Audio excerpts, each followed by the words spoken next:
Әстерхан өлкәсенә Идел-Буй районы Киләш авылында һәм Габдулла Тукай исемендәге 74-нче мәктәптә татар теле укытам. Педагогический педстажым 24 ел.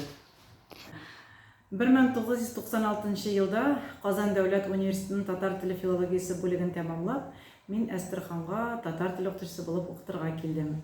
Ирем шушы яктан бергә укыдык, бер группада, ул да татар теле укытучысы. Хәзерге вакытта сәгатьләр булмау сәбәпле ул инде тарих укыта.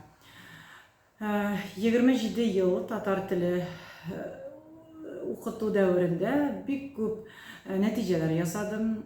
Бик күп буын укучылары чыгардым. Күбесе инде укытучы булып та эшлиләр хәзерге вакытта. Милли мәдәни мирасыбыз дигән Әстерхан татарларына багышланган шушындый бүлек чыккан иде бит инде Казанда. Монда минем дә, укучыларым да бергәләшеп җыйган материалларыбыз күп. Татар теле өйрәнү турында, гореф-гадәтләр, сөйләм теле, фольклор һәм менә шушы китапта бик күп материаллар бар, кызык булса карарсыз. Әстерхан өлкәсе ул күп милләтле регион.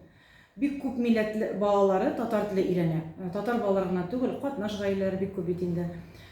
Бер генә ата-ана да мин татар теле өйрәнмим, миңа ул кирәкми дип гариза язып килгәне юк. Менә 27 ел мин татар теле укытам, бер генә ата-ана да нигә миңа татар теле кирәк дигән юк. Күбрәк мин шундый фразалар ишетәм. Бушлай укыталар икән, нигә укымаска? Бәлкем татар кызына өйләнер. Киләчәктә кирәк булыр.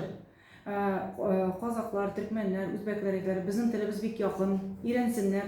Үзбәк төркмән телләре бит инде өйрәнелми. Татар теле өйрәнелә. Шуңа күрә кыенлыклар бар, чөнки класслар зур. 36 бала. Кайбер классларны бүлмиләр. Төрле милләт балалары катнаш булып укуы бераз авыррак инде.